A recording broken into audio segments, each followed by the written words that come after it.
The grand chamber of Galactic Council Station Epsilon 7 stretched for miles in every direction. 847 different species filled the massive space.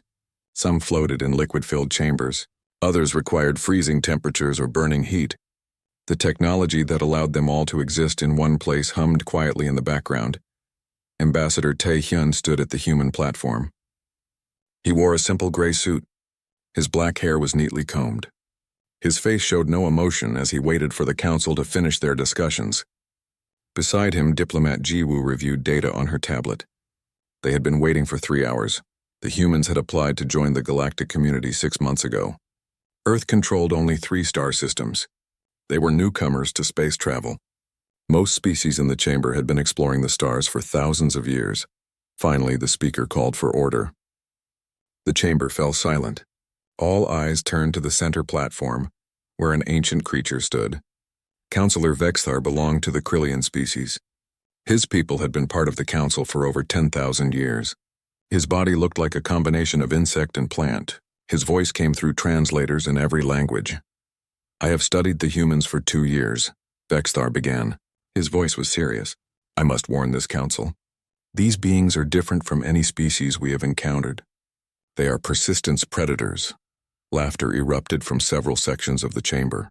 High Commander Ralph of the Vorgothi Empire laughed the loudest. He was a massive creature covered in thick armor plating. His species controlled 47 star systems through military might. "Persistence predators?" Ralph's voice boomed through the chamber. "Look at them. They are small, weak. They have no natural weapons. No armor, no venom. What threat could they possibly pose?" Vexthar remained calm. "That is exactly why they are dangerous. On their homeworld, humans hunted animals much larger and stronger than themselves. They did not use strength. They used patience. They would track their prey for days without stopping. The prey would run. The humans would follow. The prey would rest. The humans would keep coming. Eventually, the prey would collapse from exhaustion. Then the humans would strike." Tae-hyun watched the council's reaction. Most still looked amused. A few species seemed interested. Ji-woo whispered to him, "They don't understand." "No," Tae-hyun replied quietly. "They don't." Vexthar continued his presentation. Holographic images appeared in the air. They showed Earth's history. Humans hunting mammoths across frozen plains. Humans tracking deer through forests for 3 days straight. Humans crossing entire continents on foot. The images were ancient, from thousands of years before humans reached space. "They hunted the largest animals on their planet to extinction," Vexthar said, "not because they were stronger, because they never stopped hunting. This trait is in their biology, in their culture, in everything they do." Ralph stood up from his seat. "Enough of this nonsense. I move that we deny the human application. They are too primitive, too weak. We should contain them to their 3 systems before they become a nuisance." Many council members voiced their agreement. The noise in the chamber grew loud. The speaker called for a vote. Tae-hyun and Ji-woo watched as the results came in. 623 species voted to deny humanity's membership. Only 224 voted in favor. The humans had lost. Tae-hyun's face remained calm. He bowed politely to the council. "We understand your decision. We will return to Earth and inform our government. We came here seeking peaceful cooperation. That offer remains open." Ralph approached the human platform. He towered over Tae-hyun. "Return to your little systems, human. Stay there. If you expand beyond your current borders, we will consider it an act of aggression. My fleets will ensure you remain contained." Tae-hyun looked up at the massive alien commander. His voice was quiet but clear. "We came in peace, Commander. We hope it stays that way." Ralph laughed and walked away. After the session ended, Vexthar approached Tae-hyun privately. The old counselor's expression was troubled. "Ambassador, I fear my warning fell on deaf ears. If Ralph attacks your people, please show restraint. War with the council would be devastating for humanity." Tae-hyun nodded slowly. "We are a peaceful species, counselor. We build, we explore, we create, but—" He paused, choosing his words carefully. "But we also remember everything." Vexthar felt a chill run through his ancient body. Something in the human's tone made him deeply worried. As Tae-hyun and Ji-woo left the station, Ji-woo asked, "What do we tell Earth?" Tae-hyun looked out at the stars. "We tell them the truth. We tried peace. Now we wait and see if they let us keep it." New Jeju was a beautiful world. Green fields stretched across 3 continents.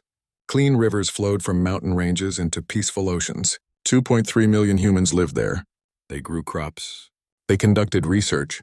They raised families. It was a colony built on hope and hard work. Dr. Eunji worked at the Xenobiology Research Center. She studied alien plants to see if they could help feed Earth's growing population. Her work was peaceful, important. She loved it. Every evening she went home to her husband Young-soo, a teacher at the local school. Their daughter Bora was 7 years old. She liked to draw pictures of the alien flowers her mother studied. Colonel Hyun-woo commanded the small Earth Defense Force garrison on New Jeju. He had 50 soldiers, 3 patrol ships, a few defensive satellites. New Jeju was a farming world. It needed farmers and scientists, not warriors. On a Tuesday morning, everything changed. Hyun-woo was drinking coffee in his office when the alarms went off. His communication officer ran in, face pale with fear. "Colonel, 200 ships just appeared in orbit.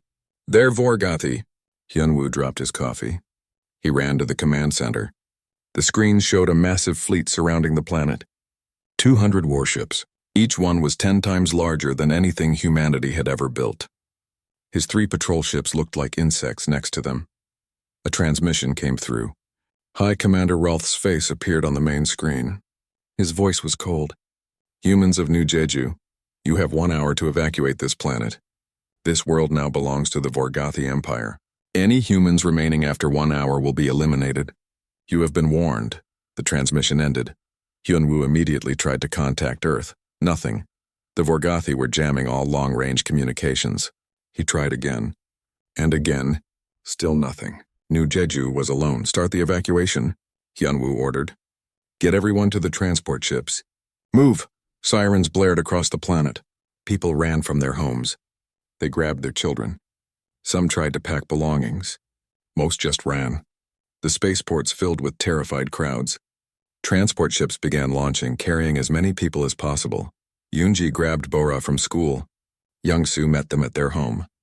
They threw a few items into a bag and ran for the nearest spaceport. Thousands of other families were doing the same thing. The lines were endless. People were crying. Children screamed for lost parents. "We'll make it," Young-soo said, holding Bora tight. "We'll be fine." But Yoonji knew the math. 2.3 million people. Not enough ships. Not enough time. They needed days to evacuate everyone. Rolth had given them 1 hour. After 42 minutes, the bombardment began. Hyun-woo watched in horror from his command bunker. 18 minutes before the deadline. Rolth had lied. Energy beams shot down from the Vorgothi ships. They struck cities, spaceports, farms, schools, hospitals, everything. The research center where Yoonji worked vanished in a flash of light. 300 scientists died instantly. The main city disappeared. 500,000 people gone. Hyun-woo tried to launch his patrol ships to fight back. The Vorgothi destroyed them in seconds. Yoonji, Young-soo, and Bora finally reached a transport ship. They were climbing the loading ramp when the spaceport took a direct hit. The blast wave threw them forward. Yoonji felt herself flying through the air. Then nothing. The bombardment continued for 3 hours. When it stopped, New Jeju was burning. Cities were craters. Forests were ash. Rivers boiled. 2.1 million humans were dead. Only 200,000 had escaped in the last few transport ships that launched before the attack. Hyun-woo survived in his bunker. He was one of the last people off the planet. His garrison was gone. Every soldier dead. He had failed to protect them. Rolth broadcast a message to the Galaxy Council. "The human colony world has been cleansed. The Vorgothi Empire claims this territory. This is what happens to species that do not know their place." The council issued a statement. They condemned the violence. They called for peace talks. They did nothing else. The council had no military, no way to enforce their rules. Rolth knew this. He didn't care. The transport ships arrived at Earth carrying the survivors. They also carried something else. Complete records. Every security camera. Every satellite feed. Every piece of data from New Jeju. The humans had recorded everything, and they had the names. All 2.1 million names. Every person who died, their faces, their families, their stories. The humans knew exactly who they had lost. Ambassador Tae-hyun received the casualty lists at his office on Earth. He read through them slowly. His hands did not shake. His face remained calm. But his eyes changed. Something cold and hard settled into them. He opened a secure channel to Premier Daun, the leader of Earth's government. Madam Premier, I recommend we recall all diplomats from Council Space. Agreed, Daun replied. And, Ambassador? It's time to show them what persistence predators really means. Tae-hyun nodded. Yes, Madam Premier. It is. Across Earth and her 3 systems, every military facility went to full alert. Shipyards that had been building peaceful exploration vessels began retooling. Soldiers who thought they would never see combat started training. Scientists who studied the stars began studying weapons. Humanity had tried peace. The galaxy had given them war. Now the galaxy would learn why persistence predators were the most dangerous hunters in the universe. 1 week after the New Jeju massacre, the United Nations Assembly Hall on Earth was completely full. Every seat was taken. Representatives from all 3 human systems attended. The room was silent. Outside, billions watched on screens across human space. Premier Daeun walked to the podium. She was 53 years old. She had led Earth through a decade of peaceful expansion and prosperity. Her gray hair was pulled back in a simple style. She wore black. So did everyone in the chamber. Citizens of humanity, she began. Her voice was steady, controlled. 1 week ago, High Commander Rolth of the Vorgothi Empire attacked our colony on New Jeju without warning. He gave us 1 hour to evacuate. Then he attacked 18 minutes early. 2.1 million of our people died. Farmers, teachers, children, scientists, grandparents, all gone. The screens behind her showed faces. Thousands of faces, men, women, children. Each photo stayed on screen for just a second before the next appeared. The slideshow would run for hours. There were 2.1 million photos to show. We came to the galaxy in peace, Daeun continued. We asked to join the Galactic Council. We offered friendship, trade, knowledge. We were refused. That was their right. We accepted their decision. But High Commander Rolth did not stop there. He decided that humanity needed to be contained, controlled, eliminated. Her voice grew harder, colder. The Galaxy Council issued a statement condemning this violence, but they took no action. They will take no action. We understand this. The Council has no military force, no way to stop empires like the Vorgothi, so humanity will act alone. She paused. The entire chamber held its breath. We will not wage war on the Galactic Council. We will not attack innocent species. We will not become the monsters that attacked us, but we will have justice. High Commander Rolth and every Vorgothi who participated in the New Jeju massacre will be hunted. We will find them. We will capture them, and they will face trial for their crimes. Fleet Admiral Kyung-soo stood up from his seat. He was a large man, 60 years old, with iron-gray hair and a scarred face from an accident in his youth. He had commanded Earth's defensive fleets for 20 years.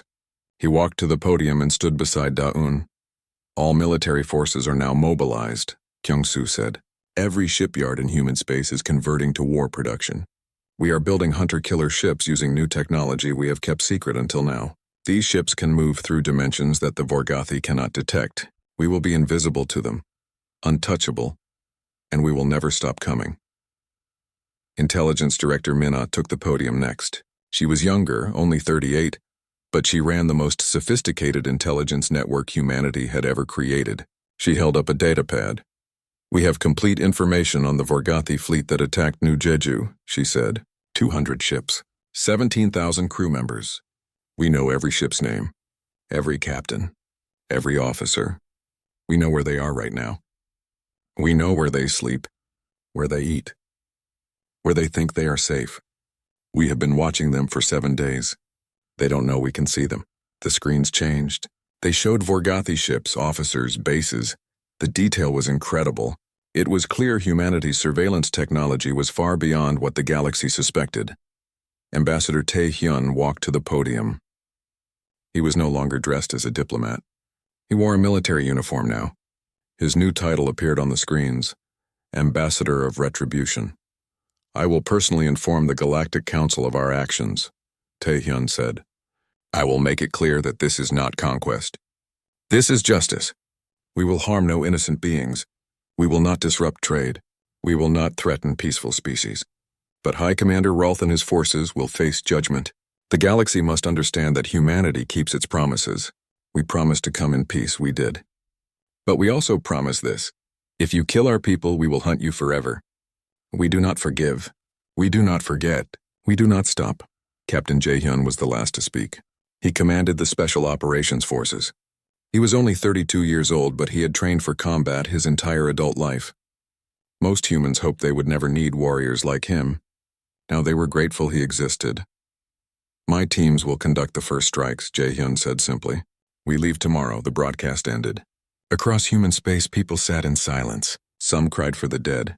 Others felt the cold satisfaction of knowing justice was coming. Many felt both. On the Galactic Council station, Councillor Vexthar watched the human broadcast with growing dread. He immediately called an emergency council session. When the members assembled, he played the recording. High Commander Rolth watched from his flagship. He laughed. Let them come.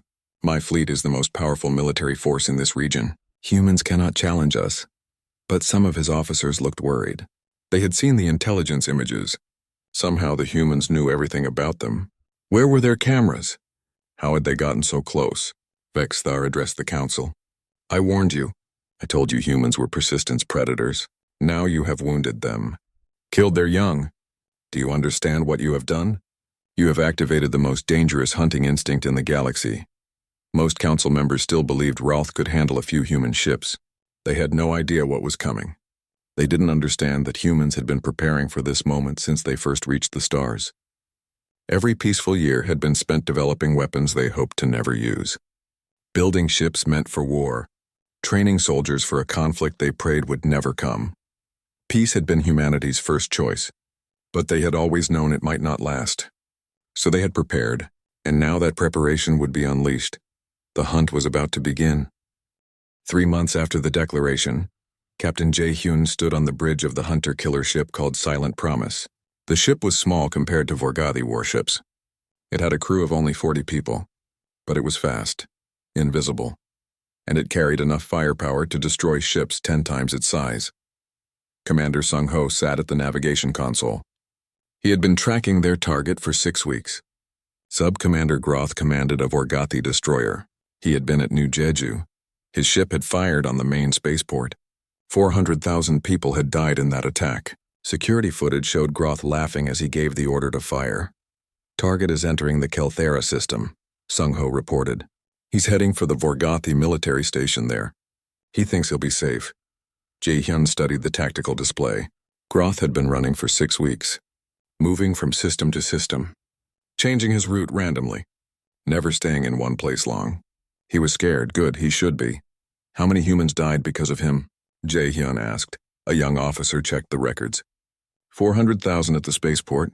Another 2,847 when his ship destroyed 3 transport vessels trying to escape. 2,847. Jae-hyun repeated softly. He memorized that number. Every operation had a number. Every target had killed specific people.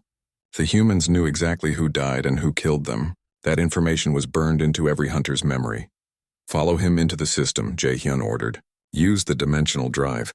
Stay invisible. The Silent Promise slipped through space in a way Vorgathi sensors couldn't detect. Human scientists had discovered how to move through a thin layer of dimensional space that existed just outside normal reality. Ships traveling there couldn't be seen, couldn't be tracked. It was like hunting while invisible. Groth's destroyer docked at the military station. He probably felt relief. The station had heavy defenses, hundreds of troops, multiple warships in dock. He was safe here. Or so he thought. Jae-hyun waited. They watched Groth for 3 days. They studied his routine. Every morning at 0600 station time, Groth went to the officer's mess. He ate breakfast alone. He was paranoid. Trusted no one. On the 4th day, the Silent Promise moved closer to the station. Still invisible, Jae-hyun's team prepared for the assault. They wore combat armor that could also move through dimensional space.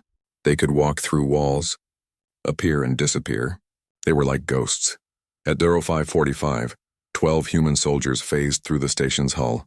They moved through corridors without being seen. Vorgathi guards walked past them, completely unaware. The team reached the officers' mess. They positioned themselves around the room. Waited. Groth entered at exactly 0600. He took his usual table. Ordered his food. He looked tired, scared. His hands shook slightly as he ate. Jae-hyun phased into normal space directly in front of Groth's table. Groth jumped up, reaching for his weapon. 11 more humans appeared around the room. Every exit was blocked. Sub-Commander Groth, Jae-hyun said calmly in perfect Vorgothi language. You are under arrest for the murder of 2,847 human civilians. Groth pulled his weapon. He fired. The energy bolt passed through Jae-hyun, who had phased back into dimensional space. 3 human soldiers fired back. Groth's armor absorbed the first shots. The 4th shot dropped him to the ground, stunned but alive. The humans grabbed Groth and phased back into dimensional space. Alarms were going off now. Vorgothi's soldiers rushed into the mess hall. But the humans were already gone. They carried Groth back through the walls and onto the Silent Promise. Before they left, Jae-hyun placed a data crystal on Groth's table. When the Vorgothi security found it, they would see a simple message. A list of names. 2,847 names. Every human that Groth had killed. At the bottom, one sentence, "This is for them. We will find you all." The Silent Promise jumped to dimensional space and disappeared. They had Groth, he would face trial. But the hunt wasn't over. There were still 199 Vorgothi ships to find.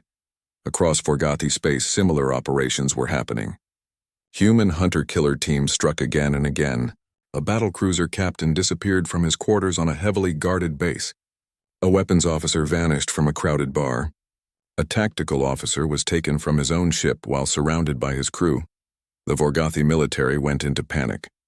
How were humans doing this? How were they invisible? How did they know everything? Security was increased everywhere. Officers traveled with heavy guards. Ships stayed in defended systems, it didn't matter. The humans kept coming. After 3 months of operations, 47 Vorgothi ships from the new Jeju attack had been destroyed or their commanders captured. 47 out of 200. The humans were methodical, patient. They studied each target for weeks, learned their habits, found their weaknesses, then struck with perfect precision. High Commander Rolth sat in his command center on his flagship.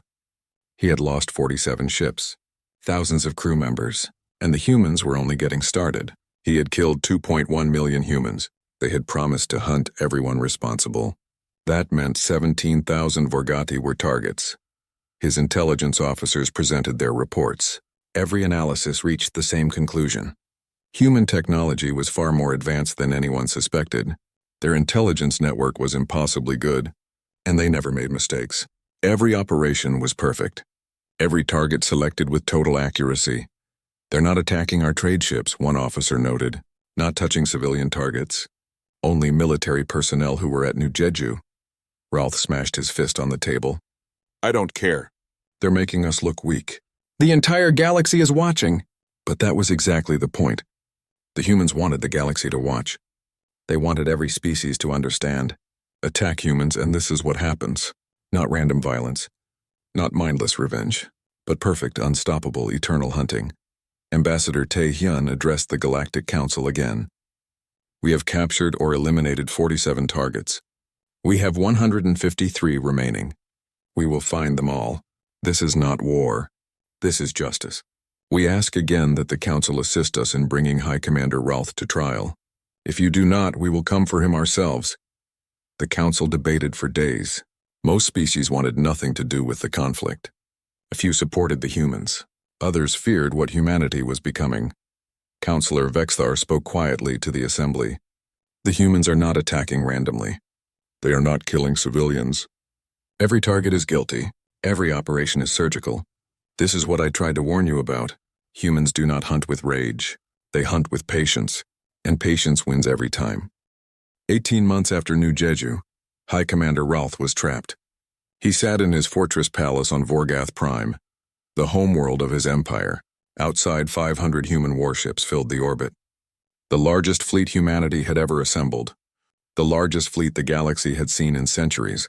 Fleet Admiral Kyung-soo commanded from his flagship, Justice Without End. He stood on the bridge, watching the planet below. Vorgath Prime was beautiful, blue oceans, white clouds, cities that sparkled with lights. 15 billion Vorgothi lived there, innocent civilians going about their lives. Open a channel to the planet, Kyung-Soo ordered. Broadcast on all frequencies. His message was simple and clear. People of Vorgoth Prime, we are the Earth Defense Force. We are here for High Commander Ralph and his command staff. They committed genocide against our people. They must face trial. Surrender them to us and we will leave in peace. We have no quarrel with the Vorgothi people, only those who murdered our families. The Vorgothi government refused immediately. They saw it as an invasion, an attack on their sovereignty. Ralph was their military commander. They would not surrender him to aliens. Kyung-Soo expected this answer. He had hoped they would be reasonable, but he had planned for this response. Begin Phase 2, he said calmly. The human fleet did not bombard the planet. They did not threaten cities. Instead, small teams began infiltrating the world. Using dimensional technology, human soldiers phased through planetary defense systems. They arrived on the surface like ghosts. Lieutenant Hana led one of these teams. She was 28 years old, small, quick, brilliant. Her specialty was infiltration. She had been studying Vorgothi society for 2 years. She spoke their language perfectly, understood their culture, their customs, their way of thinking. Her team of 6 soldiers appeared in an alley in the capital city. They wore civilian clothing. Devices on their belts projected holographic disguises. To anyone watching, they looked like normal Vorgothi citizens. Remember, Hana said to her team, we are here to gather intelligence. Watch Ralph's palace. Learn his defenses. We hurt no civilians. We break no laws except being here. Understood? Her team nodded. They split up and disappeared into the city. For 47 days, Hana lived in the Vorgothi capital. She rented a small apartment, got a job at a restaurant, became part of the community. Her Vorgothi neighbors thought she was a factory worker from a different city. They had no idea a human lived among them. Every day she watched Ralph's palace. She noted guard rotations, security protocols, entry points, weak spots. She sent this information to other human teams. Slowly, they built a complete picture of Ralph's defenses. Other teams did the same across the planet. They lived among the Vorgothi, studied them, and they noticed something interesting. Many ordinary Vorgothi citizens were angry at Ralph. They had seen the broadcasts from Earth, seen the names of the dead, the faces of the children who died. It made them uncomfortable. More than that, the human surgical precision impressed them. For 18 months, human forces had hunted Vorgothi military targets. Not once had they harmed civilians. Not once had they destroyed non-military targets. They could have bombarded cities from orbit. They could have caused mass destruction.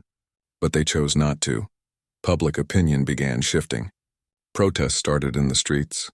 Vorgothi citizens demanded their government surrender Ralph. He brought this on us, they said. He killed their children. Let him face justice.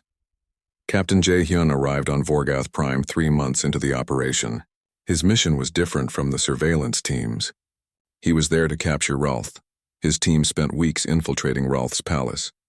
They phased through walls at night, studied the interior layout, found where Ralph slept, where he worked, where he hid when he was afraid. And he was afraid now, very afraid. Ralph knew the humans were coming. He increased his security, thousands of guards, scanning technology, defense fields. He barely slept. He moved his quarters randomly. He trusted no one. But the humans were patient. They watched for 3 months. They learned every detail, every habit, every weakness, and they were already inside his palace, living in the walls, watching him constantly. Jae-hyun personally eliminated Ralph's personal guards one by one. Not killed, captured. Each guard was stunned and removed while unconscious. They woke up in human custody outside the palace. The humans treated them well, fed them, gave them medical care, then released them. Those guards told their stories. The humans could have killed them, could have done anything, but they showed mercy. This spread through the Vorgothi military. Rumors that the humans were not mindless monsters. They were warriors who followed rules, who showed honor. After 4 months, Ralph attempted to flee. He had a secret escape route from his palace to a hidden spaceport. He would take a fast ship and run to the outer territories. He never made it to the spaceport. Jae-hyun's team had known about the escape route for 2 months. They had been waiting in the tunnel. When Rolf and his last loyal guards entered, the humans were already there. The fight was short. Rolf's guards fired their weapons. The humans phased through the shots and returned fire with stun weapons. In 30 seconds, it was over. Rolf's guards were unconscious. Rolf himself stood alone in the tunnel, face to face with Jae-hyun. "Why won't you stop?" Rolf asked. His voice shook. "It's been 18 months. I've lost everything. My fleet is destroyed. My officers are captured! Why won't you just stop?" Jae-hyun looked at him with cold, calm eyes. "You killed 2.1 million of us. You killed children, families, people who had done nothing to you. Did you think we would just forget? Did you think we would stop caring?" "It was a military action," Rolf shouted. "It was strategy. It was genocide," Jae-hyun replied quietly. "And now you will face trial. You will answer for every life you took, every child you murdered, every family you destroyed. We promised we would hunt you forever. We keep our promises." He stunned Rolf, and his team carried the unconscious commander out of the tunnel. Fleet Admiral Kyung-soo received the news an hour later. "Target acquired. Mission complete." He broadcast to Vorgath Prime. "We have High Commander Rolf in custody. Our ships will leave your orbit within the hour. Thank you to the Vorgathi people who supported justice. We hold no grudge against your species, only against those who committed crimes against humanity." The human fleet departed. They left behind a planet in shock. They had stayed for 4 months, had teams on the ground, had soldiers in the capital city, and they had never harmed a single civilian. As they left, many Vorgathi watched the human ships go, and they felt something unexpected: respect. The trial took place on a neutral station, built specifically for this purpose. The Galaxy Council provided the location. Councillor Vexthar agreed to serve as the presiding judge. Representatives from 147 species attended. Billions more watched across the galaxy. High Commander Rolf sat in the accused section. He wore simple prison clothing. His armor was gone. His rank meant nothing here. Guards stood nearby, human and Vorgathi both, ensuring fairness. Ambassador Tae-hyun served as the lead prosecutor. He had spent 6 months preparing the case. He had documents, video footage, testimony, evidence so overwhelming that there could be no doubt about what had happened. Premier Dayun attended as a witness. She sat in the gallery with 200,000 New Jeju survivors. Their faces were shown on screens throughout the station. The galaxy would see these people, would understand they were not just numbers.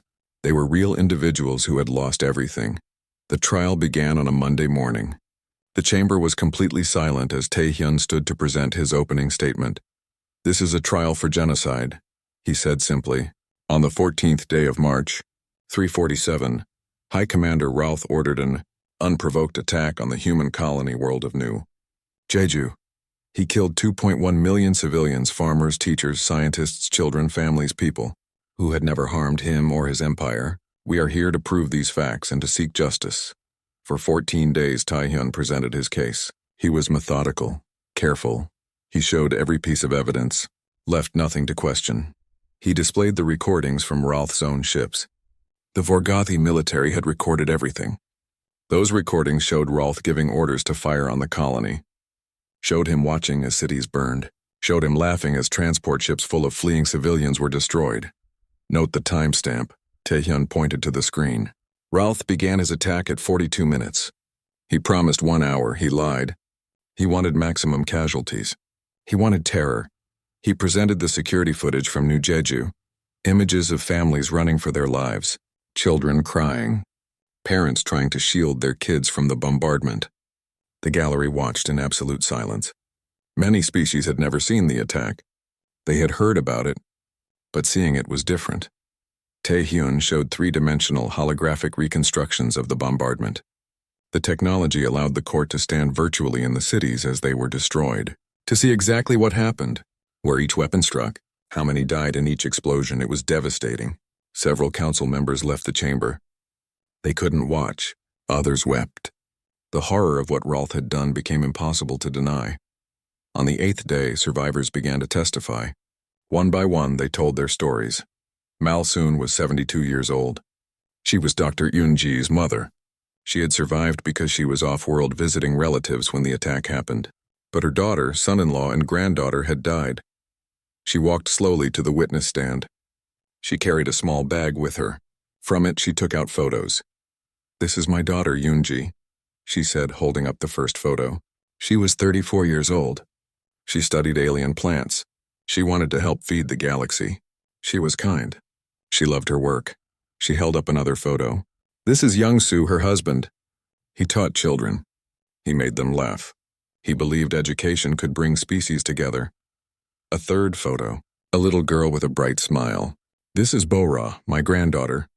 She was 7 years old. She liked to draw flowers. She wanted to be an artist when she grew up." Malsoon looked directly at Rolf. Tears ran down her face. "You took them from me. You took my entire family.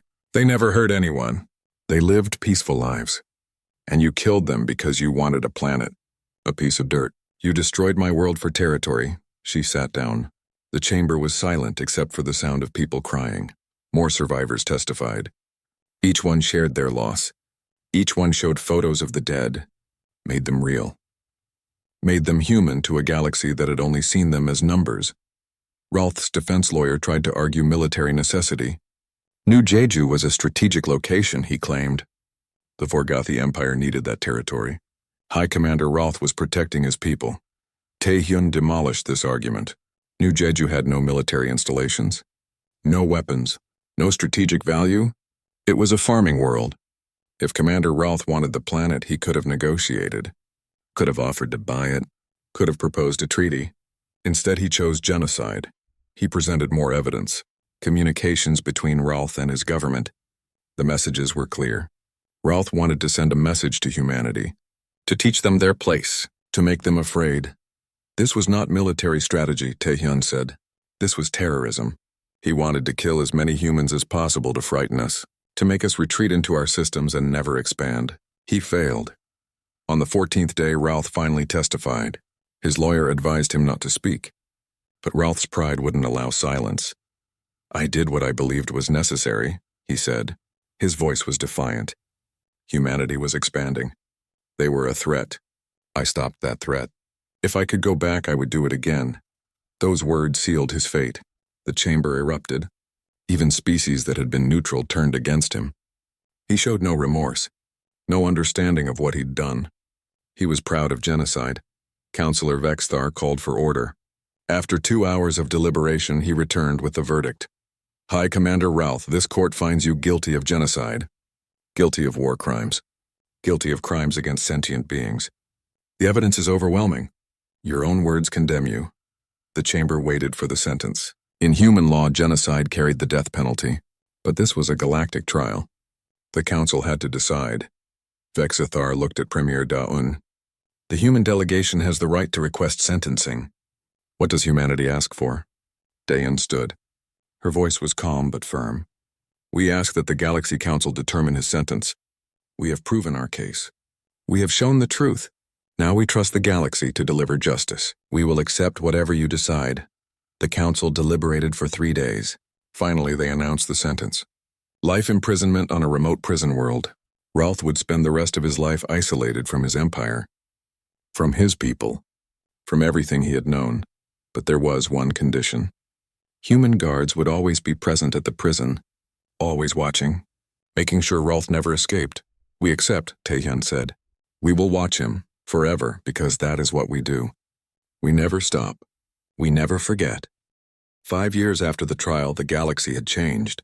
Humanity had changed, and everyone understood what those changes meant. The Galactic Council met in their grand chamber.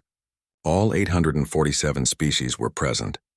At the center platform stood Ambassador Taehyun, but he wore different clothing now. Council robes. He was no longer just a human representative. He was a full council member. The vote had been unanimous. 847 species voted yes. 0 voted no. Humanity had earned its place through actions, not words. The council recognizes Earth and her allied systems as full members. The speaker announced. "Welcome to the galactic community." Taehyun bowed respectfully. "We came seeking peace 5 years ago. We still seek peace, but we have learned that peace must be protected. Justice must be defended. We promise to use our council seat to promote both. The chamber erupted in applause. Even species that had once feared humanity now supported them. Because humans had proven something important. They were dangerous when provoked, but they were also fair, honorable. They followed rules even during war.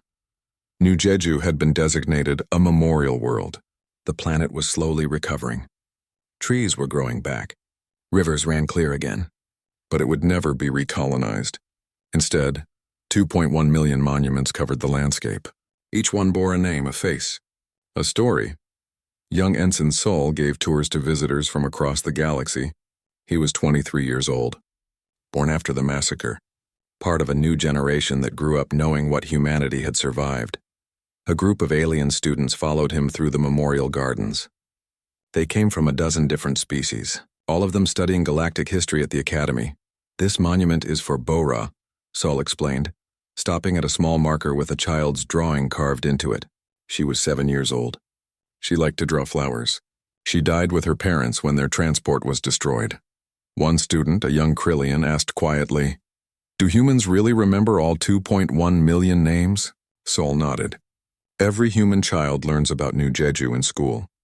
We don't memorize all the names, but we remember what happened. We remember that they were people, not numbers. People with families, dreams, lives that mattered. The memorial had become a pilgrimage site. Species from across the galaxy visited to pay respects, to understand, to learn what happens when peaceful beings are pushed too far. At the military academy on Mars, retired Fleet Admiral Kyung-soo taught strategy to young officers. Human and alien students sat together in his classroom. The academy now accepted students from 30 different species.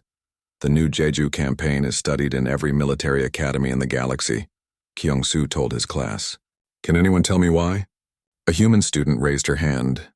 Because we won against a superior force. Partially correct, Kyung-soo said. But that's not the main reason. We won because we never stopped. We were patient, methodical, persistent. Those are the traits that define successful military operations. Rage burns out, hatred consumes itself, but patience and determination last forever. An alien student asked, "Is it true that human soldiers lived among the Vorgothi for months during the siege?" "Yes," Kyung-soo confirmed. "We could have destroyed their cities from orbit. But that would have made us like Rolth. Instead, we showed restraint. We proved that power should be used carefully. That strength doesn't mean cruelty."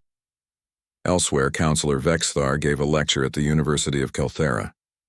His topic was the human campaign, understanding persistence predators. "I warned the council 5 years ago," he told the audience. "I explained that humans were different from other species, that they hunt with patience instead of strength. No one believed me. Then New Jeju happened, and humanity showed the galaxy exactly what persistence means." He displayed graphs and data.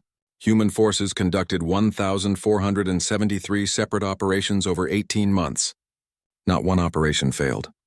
Not one innocent civilian was harmed. This level of precision and patience is unprecedented in galactic military history. A student asked, "Do you think humans are the most dangerous species in the galaxy?" Vexthar considered this carefully. "Dangerous?" "Yes, but also the most predictable. If you leave them in peace, they are wonderful neighbors. Creative, generous, friendly. But if you harm them, they become unstoppable. That predictability is actually reassuring. You always know where you stand with humans." On Earth, Captain Jae-hyun had left military service. He lived in a small house in the countryside. He spent his days tending a garden. Each plant was carefully labeled. Each label bore a name. 2,847 plants grew in his garden. One for each person killed by Sub-Commander Groth, his first target. He watered them every day, spoke their names softly as he worked. It was his way of remembering, of honoring them. Sometimes young soldiers visited him, asking for advice, wanting to understand what the campaign had been like. "We did what was necessary," he always told them, "but never forget the cost. Never forget why we fought. We fought for justice, for the dead, not for glory or conquest. Keep that difference clear and you'll be fine." The prison where Rolth was held was on a distant, frozen world. The facility was small, comfortable enough, but isolated. Rolth had one large cell. He had books, a view of the icy landscape.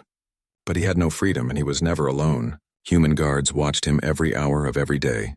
They rotated shifts, 4 guards at all times. They never spoke to him unless necessary. They just watched. 1,825 days had passed since his imprisonment. Not a single shift had been missed. Not once had the humans failed to guard him. Ralph finally understood. The humans really would never stop. They would watch him for the rest of his life, and after his death they would continue. The prison would remain. The guards would stay, as a reminder to the galaxy. On this particular day, Counselor Vexthar visited the prison. It was a long journey, but he came once a year. He wanted to witness what he had predicted. He stood outside Ralph's cell. The former High Commander looked old now, tired, broken. "I warned them," Vexthar said softly. "I warned the Council. I told them about persistence predators, about humans who never stop hunting. No one listened." Ralph looked up at him. "I didn't know. How could I know they were like this?" "Because they told you," Vexthar replied. "Ambassador Tae-hyun told the Council exactly what humans were. But you saw weakness where you should have seen patience. You saw small numbers where you should have seen focus. You made the oldest mistake in warfare. You underestimated your enemy." He turned to leave, then paused. "Humans don't hunt with rage, Commander. They hunt with patience. And patience is the most terrifying weapon in the universe." As Vexthar left the prison, he looked at the human guards. They stood at attention, professional, calm, ready to watch Rolth for another 1,000 days, another 10,000 days, for as long as it took. Across the galaxy, humanity had become both feared and respected. Other species sought their alliance, their protection, because everyone understood the lesson of New Jeju. Hurt humanity and they will come for you, not with blind rage, not with random violence, but with perfect, patient, unstoppable determination. They will hunt you with the same patience they used to hunt mammoths across frozen plains 10,000 years ago. They will never stop, they will never forget, and they will always keep their promises. Premier Da-un gave one final address to the Galactic Council 5 years after the trial. "We came to you in peace," she said. "We still offer peace. But we also offer a warning. The same warning Counselor Vexithar tried to give you years ago. We are persistence predators. We build civilizations. We create art. We seek knowledge. We make wonderful friends. But we also have another side.